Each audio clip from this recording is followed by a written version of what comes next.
Welcome मेरे बच्चों, आपके हिंदी बोधशिला के यूट्यूब चैनल पर आप सभी का स्वागत है, अभिनंदन है। मेरे बच्चों, जैसा कि विदित है आप लोगों को भी कि आरओ के संबंध में हम लोग फ्री क्लास चला रहे हैं, जिसमें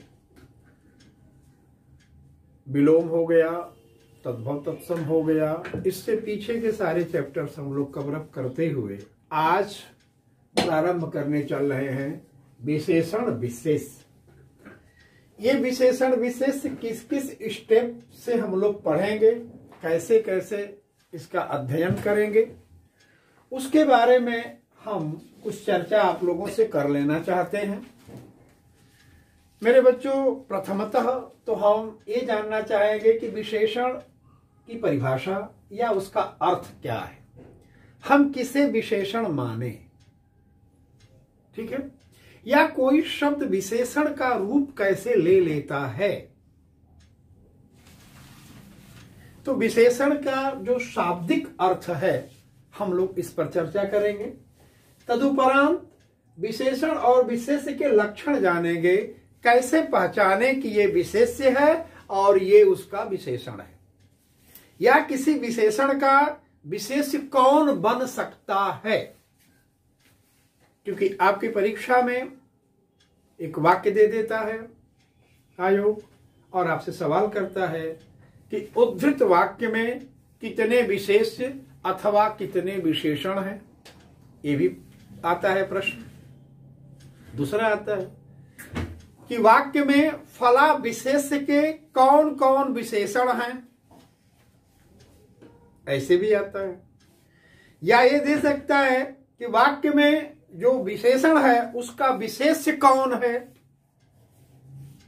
तो विशेषण विशेषों की संख्या से भी आपसे सवाल पूछा जा सकता है। कौन किसका विशेषण है या कौन किसका विशेष्य है, इसके माध्यम से भी आपसे सवाल पूछा जाता है। तो जब हमको विशेषण और विशेष्य के लक्षण की पहचान होगी तो हम उसे बखूबियत समझ पाएंगे कि ये शब्द फला शब्द के विशेष्य में विशेषण का काम कर रहा है, या ये शब्द फला विशेषण का विशेष्य के रूप में काम कर रहा है। तो इसका हम लोग यहां चर्चा करेंगे। तदुपरांत आएंगे जो विशेषण के रूप, विशेषण हमें कितने रूपों में मिलता है। दूसरा आएगा हमारा विशेषण का प्रायोगिक रूप। ठीक मेरे बच्चों, विशेषण के प्रायोगिक रूप कितने होते हैं, 3, 4, 5, इस पर प्रश्न भी आए हुए हैं। प्रायोगिक विशेषण के प्रायोगिक रूपों की संख्या मानी गई है 2, 4, 3, 5 आदि। अब अगर हमको इसकी जानकारी कि प्रायोगिक रूप कौन कौन से हैं, तो हम उसका आंसर दे सकते हैं कि भाई 3 होते हैं, विशेषण विशेष, विधेय विशेषण, विशेष्य विशेषण और प्रविशेषण। ठीक, ये 3 उसके प्रायोगिक रूप है। विशेष्य विशेषण, विधेय विशेषण, प्रविशेषण। ये तीनों विशेषण के लक्षण क्या है, कैसे हम जानेंगे कि ये विशेष्य विशेषण है और ये विधेय विशेषण है और ये प्रायोगिक प्रविशेषण है। ठीक है, तो उनके बारे में जानेंगे, उस पर अभ्यास भी करेंगे हम लोग। तदुपरांत विशेषण के भेद पर आएंगे कि विशेषण के भेद माने गए हैं 4, 6, 8, 10। तो आप कितना बता सकते हैं, क्योंकि जब आप विशेषण के भेद को पढ़ोगे कि भाई विशेषण गुणवाचक आएगा, संख्यावाचक है, परिमाणवाचक है और सार्वनामिक है। तो ऐसी स्थिति में हम विशेषण की संख्या कुल कितना बता देंगे, भेद में 4 हो जाएंगे। फिर विशेषण की अवस्थाएं कौन कौन सी होती है, कौन अवस्था कब किस वाक्य में प्रयोग की जाती है, अवस्था जनित वाक्य त्रुटियां क्या होती हैं, वर्तनी में इनका कितना महत्व है, विशेषणगत वाक्य त्रुटि कहां कहां होती है उस पर भी हम लोग चर्चा करेंगे अवस्था के साथ। फिर विशेषण का जो प्रयोग करना शुरू करेंगे, विशेषण का प्रयोग कैसे करें, क्योंकि विशेषण आप देखेंगे कि विशेषण का लिंग वचन नहीं होता, याद रखिएगा। विशेषण का अपना कोई निजी लिंग वचन नहीं होता, क्योंकि विशेषण हमेशा विशेष्य के लिंग और वचन के आधार पर प्रयुक्त होते हैं। जो विशेष्य का लिंग और वचन होगा उसके विशेषण का भी वही लिंग और वचन होगा। तो ऐसी स्थिति में विशेषण का हम प्रयोग किन किन विधाओं से करें कि हमारे वाक्य जनित कोई त्रुटि न होने पाए, क्योंकि इसमें भी 5 ऐसे बिंदु हैं जहां आयोग वाक्य का निर्धारण करता है, उन्हीं बिंदुओं को डिस्टर्ब कर देता है। और हम जब पढ़ते हैं तो यार हमें लगता है कि यार इसमें बिल्कुल सही है भाई, ये विशेष है, ये उसका विशेषण है, ये इस रूप में आ रहा है, इसमें गलत क्या है। जैसे मैं आपके सामने अगर एक वाक्य रखूं कि हिमालय उच्चतम पर्वत है, हिमालय उच्चतर पर्वत है या हिमालय उच्च पर्वत है, इस वाक्य में अगर आप देखेंगे जो अवस्थागत है तो त्रुटि है। इस वाक्य में अवस्थागत त्रुटि है। तो 3 में से एग्जैक्ट कौन होगा, तो हिमालय उच्च पर्वत है। न उच्चतम यहां प्रयोग में आएगा और न तो उच्चतर प्रयोग में आएगा। असामान्य रूप से आप पढ़ेंगे कि हिमालय एक उच्चतम पर्वत है तो हमको बिल्कुल एकदम वाक्य सॉलिड लगेगा, ठीक लगेगा, इसमें गलत क्या है।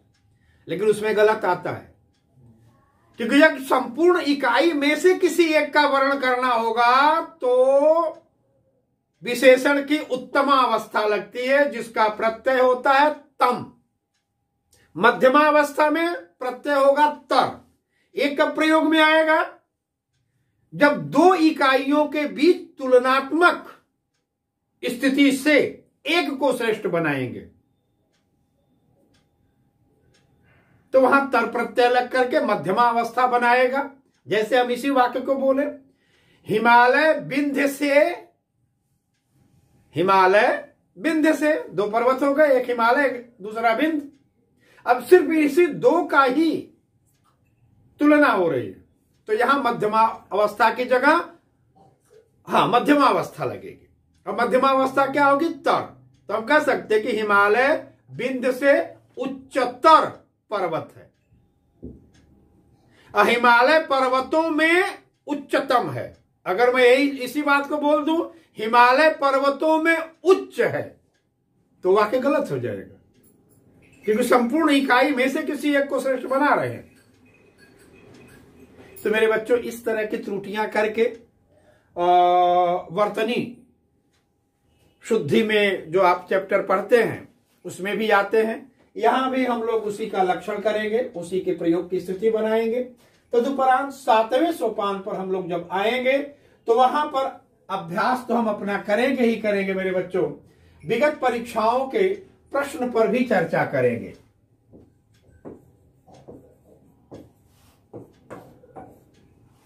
तो ये अब जो चैप्टर प्रारंभ हो रहा है पाठानुक्रम के अनुसार वो है विशेषण विशेष।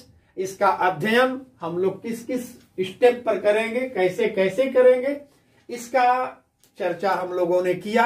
आप लोग इसका फोटो अगर चाहे तो हम किनारे हट रहे हैं, आप इनका फोटो खींच सकते हैं, ठीक है। और अब हम लोग अपने चैप्टर पर आते हैं मेरे बच्चों। सबसे पहले हम लोग तो विशेषण के बारे में जानेंगे, विशेषण क्या है, इसका अर्थ या इसकी परिभाषा क्या बनती है। यहां पर हम आ रहे हैं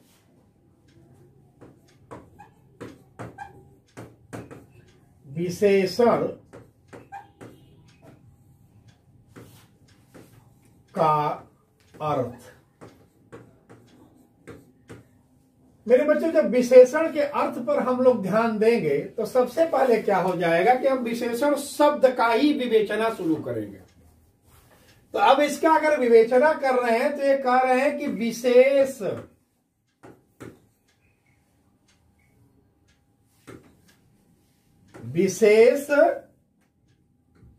प्लस नाम, विशेष प्लस नाम। अब इसमें कुछ बच्चे होंगे जो ये कह सकते हैं कि सर जी यहां तो विशेषण है और आप विशेष न कर रहे हैं, ये कैसे? तो बेटा ये संधि है। संधि का एक रूप है, एक नियम है, ठीक है। वो नियम क्या कहता है? तो वो नियम हम आपको यहां पर दर्शा रहे हैं। एक कह रहा है कि री र श के उपरांत यदि कहीं पर भी न आए तो ये न का परिवर्तन ण में हो जाता है। री र स के बाद यदि न आता है तो न का परिवर्तन ण में हो जाता है। आप गौर से देखिए, यह विशेष,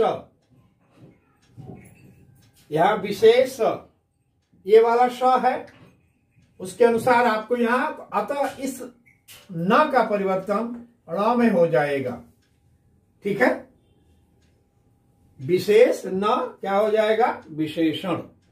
ये आप क्लियर कर लीजिएगा। ऐसे ही बहुत सारे शब्द आएंगे, जैसे मान लो कि हमने यहां लिखा कृष प्लस न, कृष प्लस न, तो क्या बन जाएगा? ये बन जाएगा कृष्ण।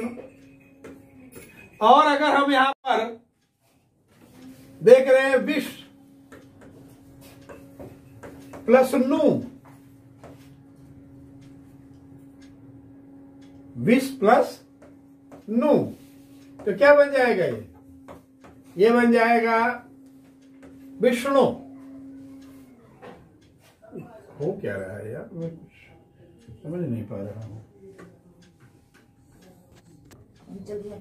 ठीक मेरे बच्चे, तो ऐसी स्थिति में बेटा आप लोग जो सवाल कर सकते हैं कि सर विशेषण में तो ण है और यहां विशेष प्लस न आपने किया, तो उसका एग्जाम्पल हमने आपको दे दिया और उसका कारण भी मैं आपके सामने रख दिया हूं कि मेरे बच्चों, जब भी संधि में आता है न का ण में परिवर्तन, न का ण में परिवर्तन, री र श के बाद जब न मिलता है तो न का परिवर्तन ण में हो जाता है। एग्जाम्पल से भी हम आपके सामने देकर के शब्द सिद्धि कर दिए हैं कि विष प्लस नु विष्णु हो गया, कृष प्लस न कृष्ण हो गया, री प्लस न ऋण हो गया, कर प्लस न कर्ण हो गया।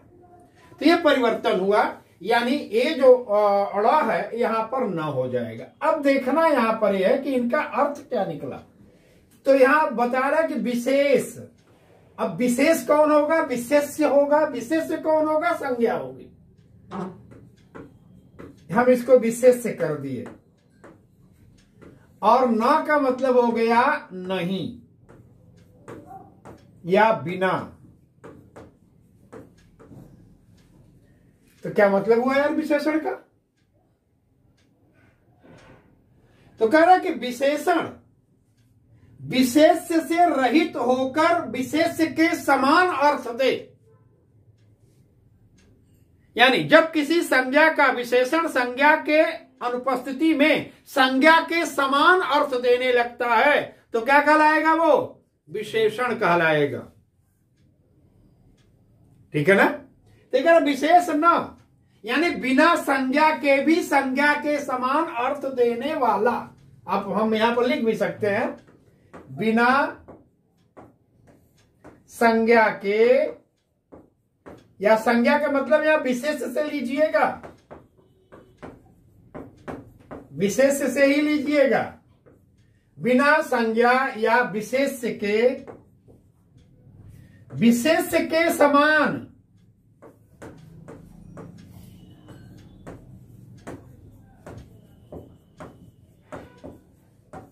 विशेष के समान अर्थ देने वाला शब्द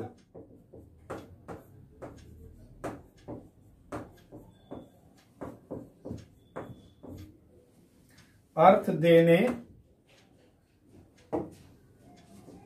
वाला शब्द क्या कहलाता है? विशेषण कहलाता है। विशेष न यानी विशेषण। अब इससे आप अर्थ निकाल सकते हैं कि कोई भी, यही विशेषण पर्यायवाची बनते हैं। याद रखना मेरे बच्चों,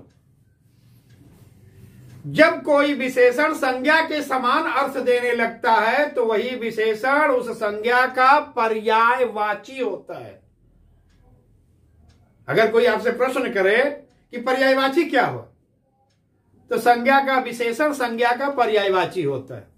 अब पर्यायवाची अगर आप देखेंगे तो सीधे सीधे कह रहा है कि परि प्लस आय या आय, परि आय, परिमाने चारों ओर से। किसी संज्ञा को जब उसका लक्षण उसको चारों ओर से धारण कर लेता है तो वह उस संज्ञा का विशेषण बन जाता है।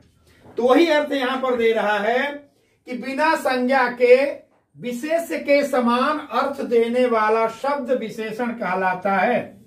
सपोज एक उदाहरण के लिए मैं आपके सामने रखूं कि आप आरओ की परीक्षा में बैठ रहे हो, आप सिविल की परीक्षा में बैठ रहे हो। सपोज मान लीजिए आप डीएम बन गए। अब मैं आपके गांव में आया आपसे मिलने के लिए, आपका एड्रेस हमें पता है, हम उस गांव तक पहुंच गए। गांव में पहुंच गए लेकिन आपके घर का लोकेशन हमें पता नहीं है। जरा मेरी बात को गौर से सुनिएगा, मुझे आपके घर का लोकेशन की जानकारी नहीं है कि उस गांव में आपका घर कहां है। ऐसी स्थिति में मैं उसी गांव में पहुंचकर एक सज्जन जो आ रहे होते हैं या रास्ते में हमसे मिलते हैं, उनसे मैंने प्रश्न ये किया, सवाल किया कि मेरे भाई हमको डीएम साहब के घर जाना है। मान लीजिए आपका नाम क्या है, सुनील। सपोज आपका नाम सुनील है, ये आपकी संज्ञा है, याद रखिएगा, ये नाम आपकी संज्ञा है। संज्ञा क्या है इसमें, सुनील।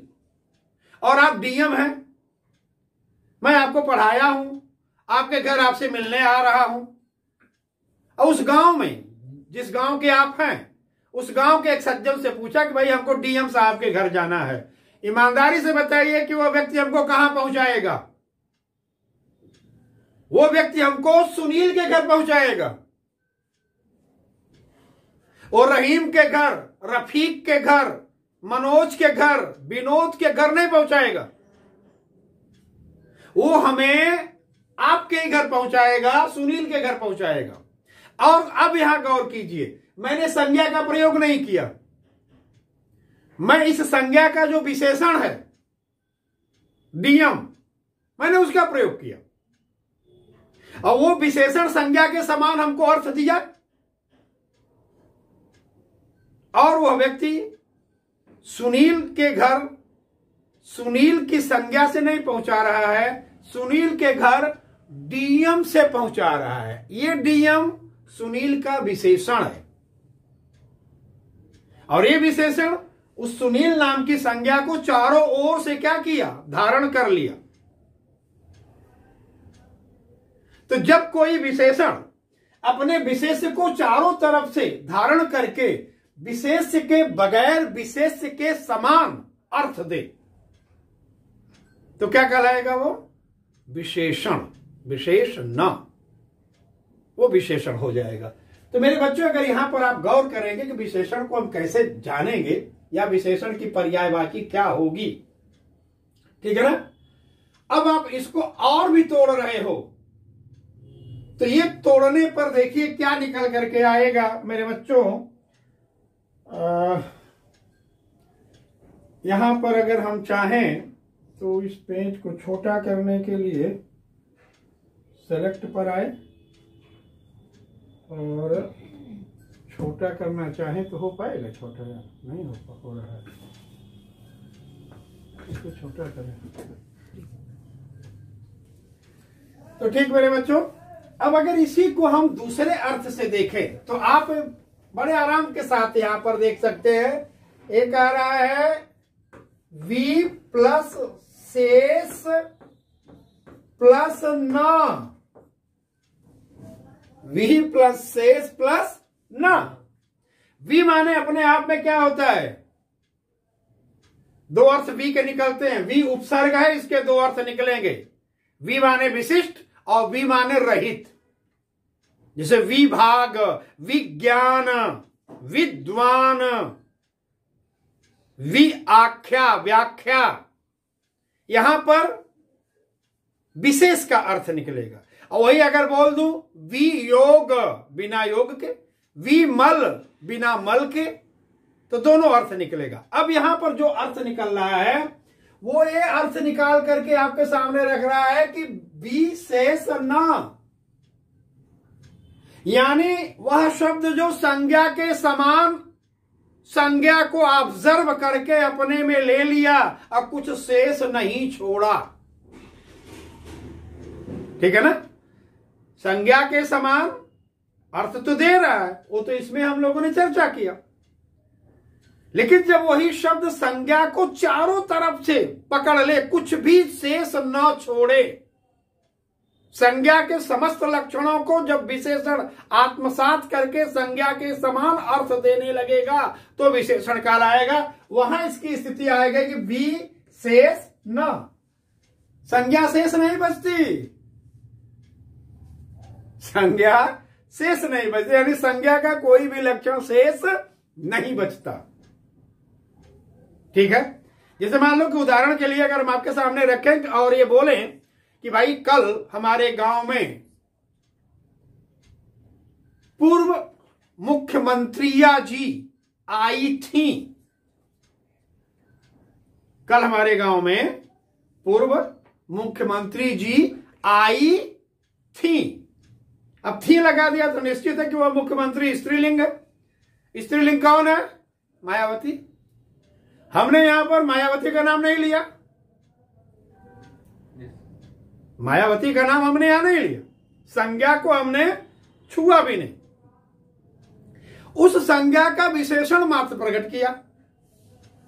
और जब उस संज्ञा का विशेषण प्रकट किया कि भाई मुख्यमंत्री जी आई थी, तो उनका नाम भी क्लियर हो गया, उनका रूप, रंग, अवस्था, व्यवहार, हर एक चीज, कुछ बचा ही नहीं। क्योंकि अगर संज्ञा कोई देखोगे तो मेरे बच्चों संज्ञा ही साफ साफ चिल्ला के कहती है सम प्लस ज्ञ प्लस आ, सम प्लस ज्ञ प्लस आ, यानी सम्यक रूप से किसी बोध को आबद्ध करने वाली शब्द संज्ञा कहलाएगा। और उसका जब विशेषण बनेगा तो वो भी तो संज्ञा के ही समान अर्थ देने लगेगा, तो वो भी तो हो जाएगा सम प्लस ज्ञ प्लस आ। सम का मतलब हुआ सम्यक, आप इसको संपूर्ण रूप से भी कह सकते हैं, संपूर्ण रूप से। ज्ञ का मतलब हुआ बोध, आ का मतलब हुआ आबद्ध करे।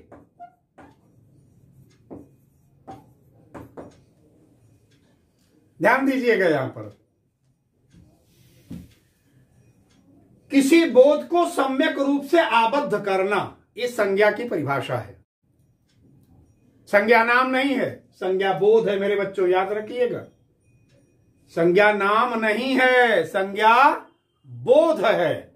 उस बोध को नाम दिए हैं, नाम से बोध नहीं मिला है,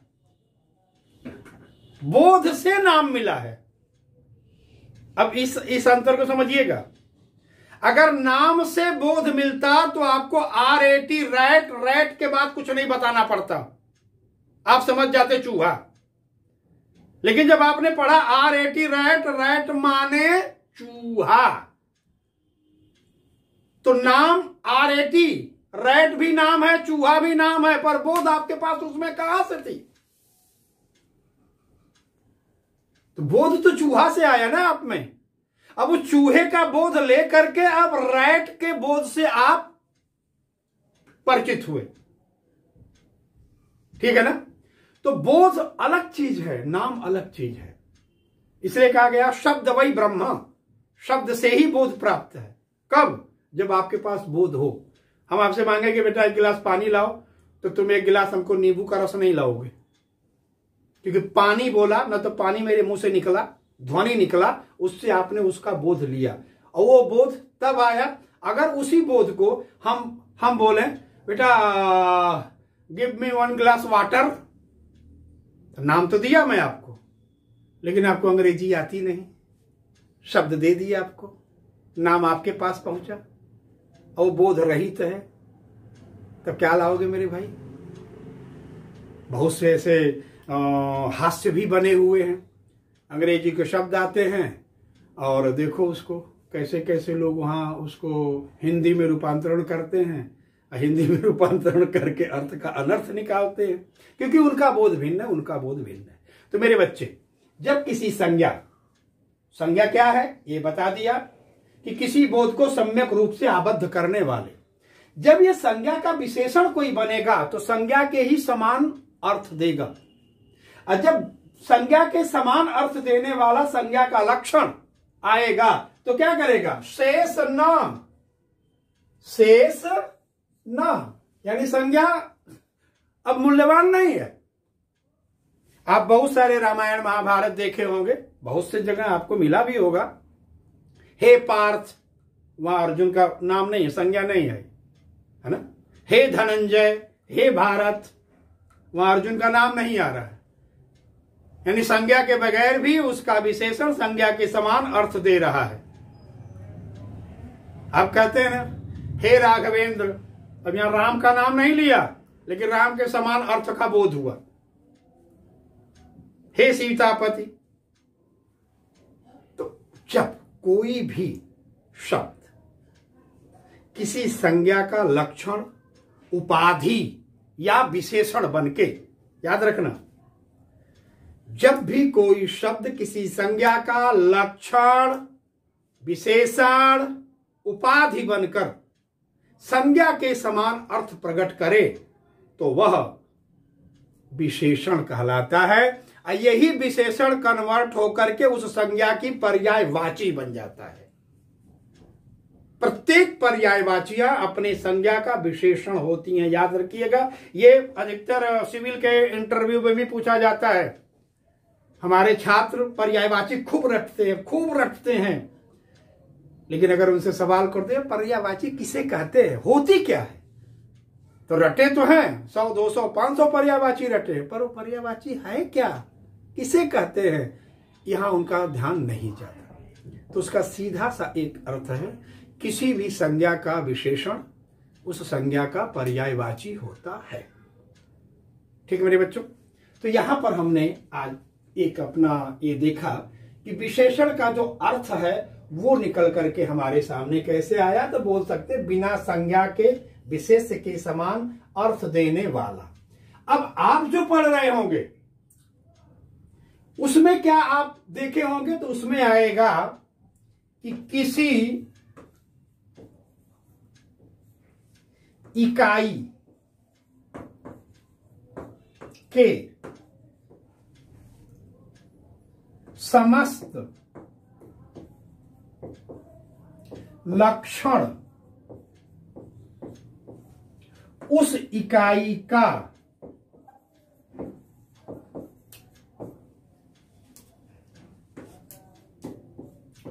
विशेषण कहलाता है।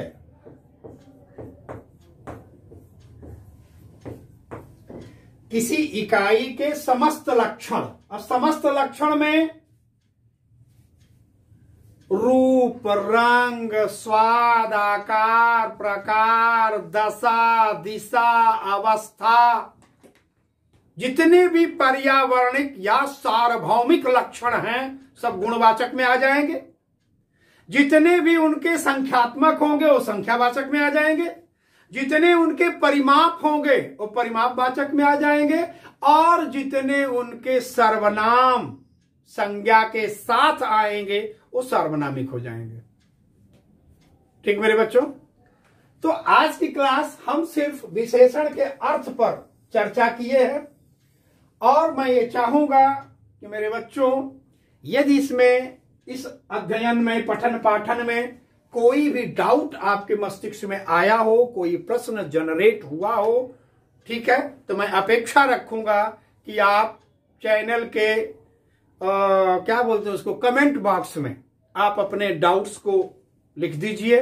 नेक्स्ट क्लास में हम उसे देखेंगे और उसका निराकरण भी हम आपसे करेंगे।